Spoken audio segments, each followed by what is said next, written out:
You studied to get the citizenship. Yes, and then I did. Oh, I was scared. I was really, I was very nervous. I did really studied for quite some time, make sure that I pass.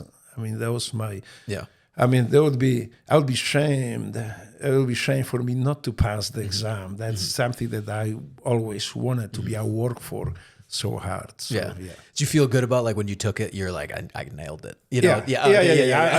I nailed it. I feel good. You know, my English was still not that good at the time because during the ceremony when I was sworn, I was sworn as a U.S. citizen. You know, later the TV came in and they actually asked me questions: how it is, are you excited? And I guess I was so excited that actually they couldn't understand very well how excited I was. So the comment was like, you know, these people are so excited. Some of them so excited they don't speak English very well, but you can see they make up with excitement their English. And I have that video actually. I have it at home. I asked later the TV station who was there if they can send me to it, and they sent me the video. That's awesome. They dug it. Yeah, that's yes. great. Yeah. Okay, twist it a little bit. Yeah. There you go. Yeah, that's good. So I thought that was great though. When I think it was when you got your citizenship and then the U.S. went to war, you got your selective you know, service. I became American. Yeah, you're American. You know, I always told myself in that refugee camp. That was a refugee camp. That was more like a place where they were teaching us about America. That was not really the camp. That was different than people who escaped Poland. We were taken care of. Different way. Yeah.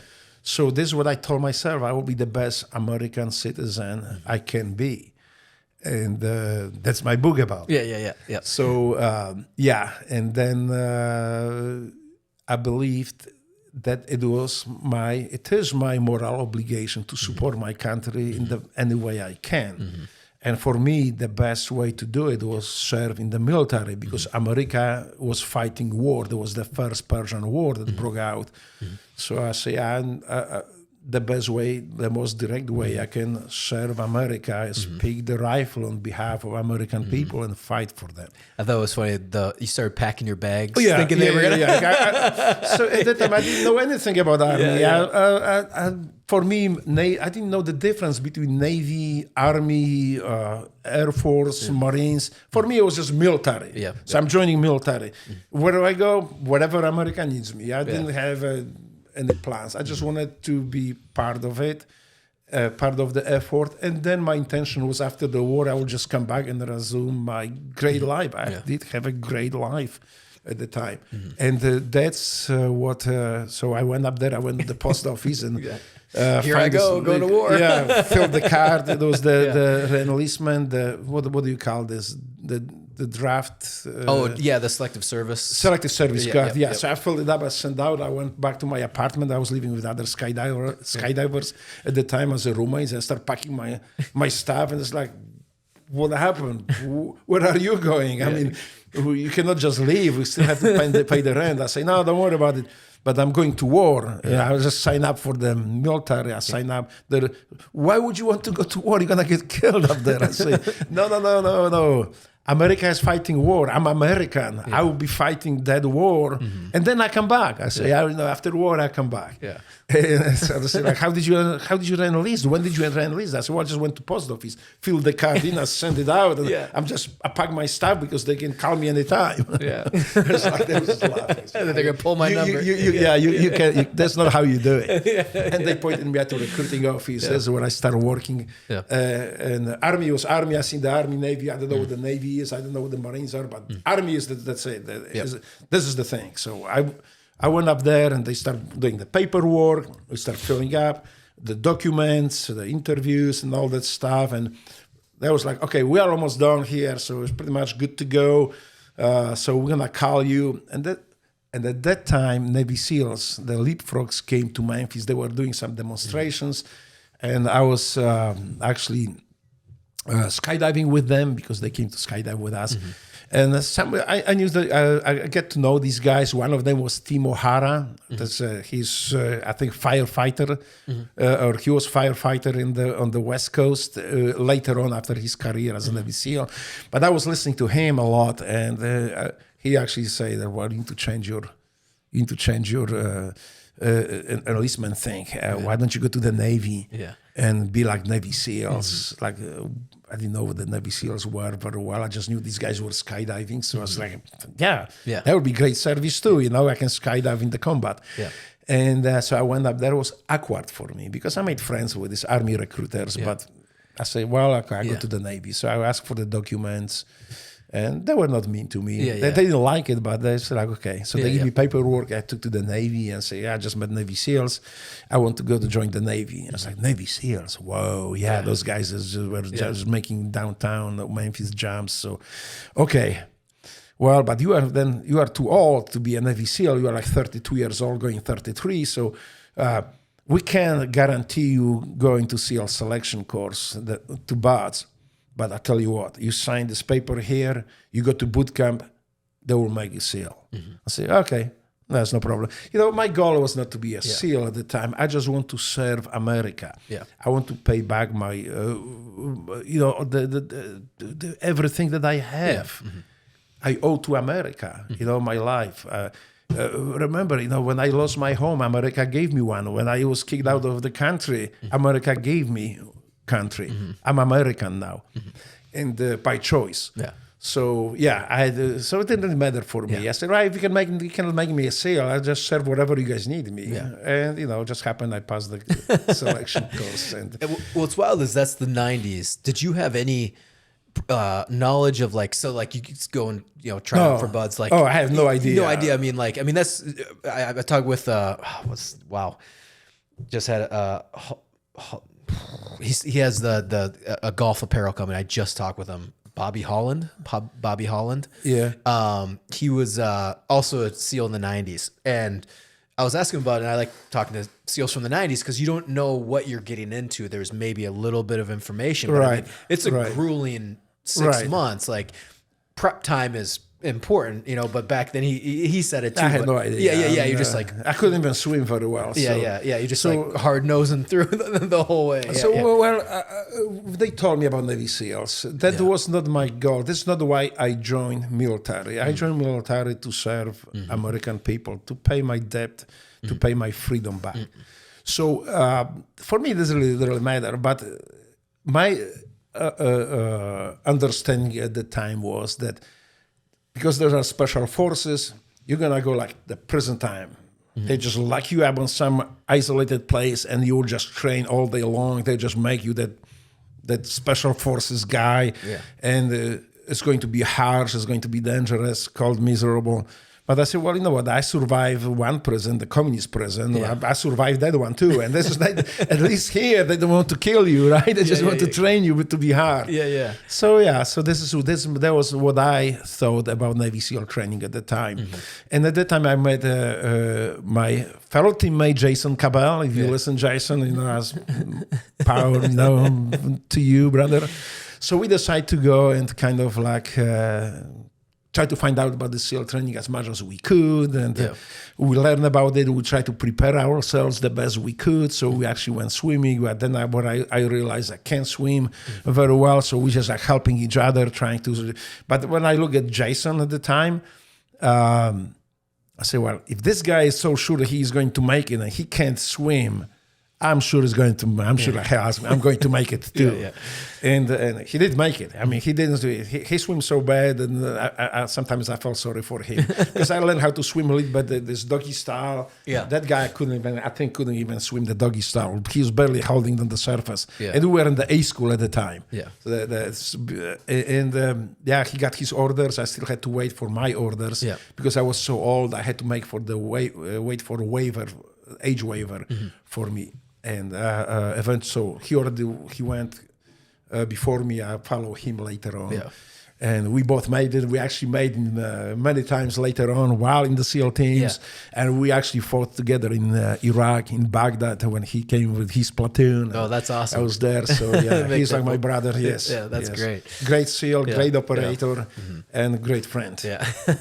So one of the greatest titles that you held then was General Dzieran of what is that? Bosnia? Well, so, I'm like addicted to sugar, and I love cookies and stuff. And we were at that time Sarajevo. There was the Yugoslavian war going on, so we left. We were stationed in Sarajevo in the comics boxes behind the headquarters. Mm-hmm. So there were all these generals, all these big wigs there, and they were just like a little helper guys. Mm-hmm. But that was nice because like we really didn't do much, but we work out a lot. So we ran. There was a good gym, so we work out with the gym. This is where there was a platoon out with the guy, the strongest guy in the teams I ever made, Chris Stroop, his name. I can say his name because we talk about it, and I have permission, explicit permission to mention him. One of the strongest guy. So I'll tell you later the things that happened. But at that time, so we work out late at night, and the midrats at midnight there was another meal that we could eat, and we liked it. Mm-hmm. The only problem with it was that the cookies was not there, and I was like big about cookies and cakes. Yeah. And midrats there was no cookies for enlisted guys like us, but the officers, the generals who was there. And so every time I ask for cookies, they say, no, you can't have a cookies. At midrats there are no cookies. And one night I look at it, there is a dude sitting with a big plate of cookies. I say, what about this guy? Yeah. Well, he's a general, so he can have any cookies he wants. I was like, I'm like 34 at the time. 38, so I'm kind of like the age of these generals. So next day I'm coming in, because we could wear civilian clothes in midrats. So I'm coming up, and it's like, hey, I want my cookies.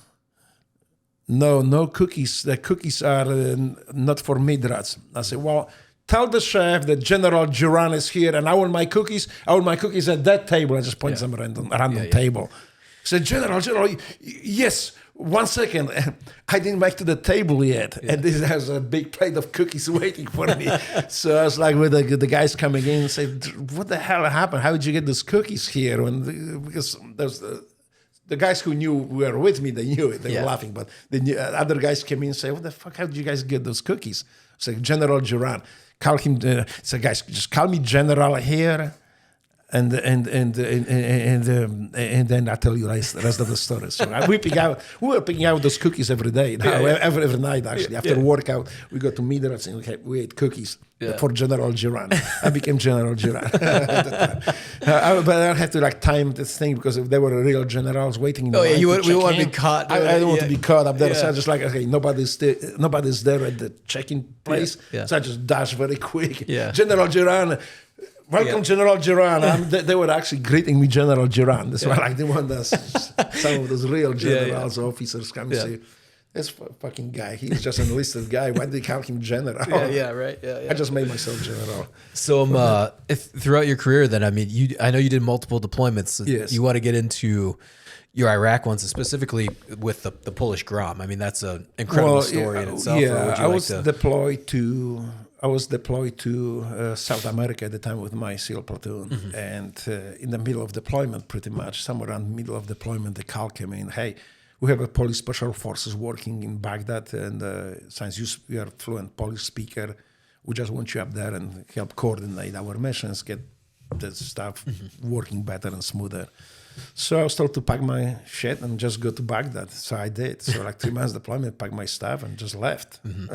And that was the time too. And talk with everybody in the GWAT era, everyone wanting to cycle over and get into the action. So my platoon was a little bit jealous too, because SEALs are pretty type A personality. There is a war, they want to go to war. They just want to fight. Yeah.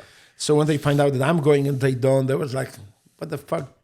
Why do I have to wait? Why he's going and I want to go too? I was like, can I go too? It's like, no, you have to wait your time. So I was extremely lucky. Mm-hmm. I consider myself extremely lucky that I could deploy to war so early. So was it just that the Grom had talked to the SEALs? They're like, hey, we right. There was the same camp. Yes. At that time, actually, we were living the same compound. The Grom was on one side of the compound, we were on the other side. The missions were kind of joined, but I know that our guys was looking a little bit with who are these guys? Know what they can do, and then I show up. So I remember. first thing that I ask is like, I want to go and do assaults with Grom as well. So I was doing assaults with our guys, but in the missions, but also there was Grom going on assault. I said, well, I cannot sit in the car and pass you information when I have no idea what these guys are doing. So I have to be in the assault element with them. So our guys like, well, you get shot or something, it will be on us. We cannot let you do that. We just want you to be the communicator. I say, I can't be the communicator on the rear. Yeah. So they will not respect me. I would not respect myself. And the Grom commander, I say, yeah, come on in. You can work under our command. Yeah.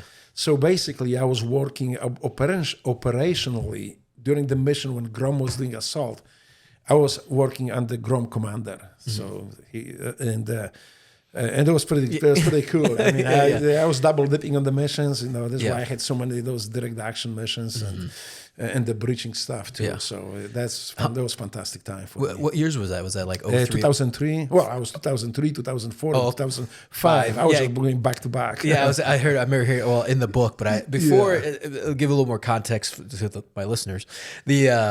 I'd known of you from 10, 12 years ago. I think we talked about it in AVC when we were in Iraq. No, DC. When we met. The CVA, the American Veteran Center. Yeah. That was in DC, right? Yeah, yes. DC area. Yeah. And I was like, there's only two people I know that are from the military within the sphere, and that was Drago and Marty Scovelin Jr. And that was it. And I was like, oh shit, Drago, all right. And I knew I had heard you on Soft Rep back in the day. This is like 2013 era. I had started listening to podcasts. Yeah. I remember hearing yours specifically, being over for a long time. Yeah, this is kind of funny story. Let me just interject something here. So I'm like on my third time. I've done a third time. I think it was in 2000. When I was there, 2003, 2004, and when I show up in 2005, finally I'm going to eat, and the guy shows up. It's like, hey, dude. Have you been here 2003? I say, yeah. Yeah. Oh, what about 2004? I think I saw you there too last year. Yeah. I say, yeah, that's me. So what are you doing here? God damn it, you ever go home? It's like, sometimes, it's like, so they remember me because it was hard to miss us. When we go to chow or somewhere like on base in the safe environment, we didn't carry the equipment like Army guys did. Yeah. I carry my pistol 6 hours in my pocket or just slide behind the belt. Yeah. Because, I don't want to... We're not rich. Yeah. So the Navy, we had all the equipment, but it's not like we have two equipment. Yeah. One just to go to chow and one for the operational. Yeah. And I didn't want to touch my operational equipment, so I just put because you had to have arms on you when you move around the bases there. So I had my pistol in my pocket or just behind the belt, like in the cowboy movies. I said, now I'm like a real cowboy. It's like when I was dreaming when I was a kid. But it was funny because it just was convenient. You know? And so when you're they remember me from that. Absolutely. Yeah. And so the operations, and so how many direct actions were you guys? Because you were double dipping. And that was a heavy over time. 100 of those. Yeah. But the combat mission I have more than that. But I'm talking about direct action. Yeah, that was I think the best. I love it the most. These type of missions because they were fast. They were. They're full of adrenaline. It was just you just do what you train so many years, and like we have an entire generation of SEALs that train so hard and never seen combat. Yeah, so for me I consider myself extremely lucky that I trained and then I could have the chance and honor to apply my training to in real combat and actually validate the techniques, the tactics that we were using. So that was exhilarating. Yeah.